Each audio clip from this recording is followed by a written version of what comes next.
મહીસાગરથી ટકાવારી આવી રહી છે। 3 પાલિકાની ચૂંટણીને લઈને અત્યારે મતદાન ચાલુ છે।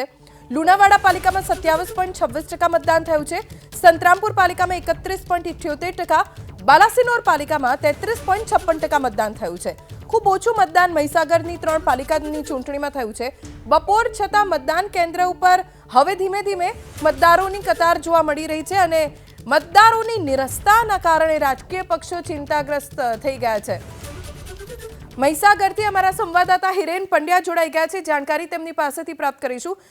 હિરેન, 3 પાલિકા લુણાવાડામાં 27% જેટલું, સંતરામપુરમાં 31-32%, બાલાસિનોરમાં 33-34% જેટલું મતદાન થયું છે। ઓછું મતદાન છે, પણ હવે ધીમે ધીમે બપોરનો સમય જતો જઈ રહ્યો છે, સાંજ આવી રહી છે નજીક। મતદાતાઓ આવી રહ્યા છે ખરા? જી ચોક્કસપણે જે રીતે વાત કરવામાં આવે તો મહીસાગર જિલ્લાની જે 3 નગરપાલિકા છે તેમાં ચૂંટણી યોજાઈ રહી છે। મતદારોમાં ક્યાંક ને ક્યાંક નીરસતા જોવા મળી રહી છે।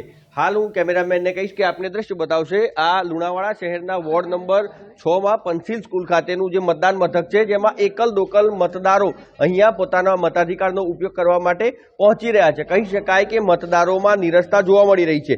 સંતરામપુર નગરપાલિકામાં જો વાત કરવામાં આવે તો અત્યાર સુધીમાં 31.78% મતદાન નોંધાયું છે। તે જ રીતે બાલાસિનોર નગરપાલિકામાં 36.56% મતદાન નોંધાયું છે।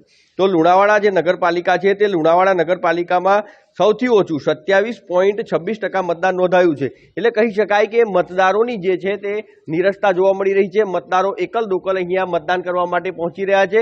ઉમેદવારો એડી ચોટીનું જોર લગાવી રહ્યા છે, પરંતુ જે મતદારોની નીરસતા છે ક્યાંક ને ક્યાંક રાજકીય પક્ષોને સતાવી રહી છે। કારણ કે જે મતદારો અત્યારે 3 વાગવાનો સમય થવા આવ્યો છે, છતાં પણ ક્યાંક મતદારો જે છે તે મતદાન મથક સુધી નથી પહોંચી રહ્યા અને નીરસતા જોવા મળી રહી છે। જી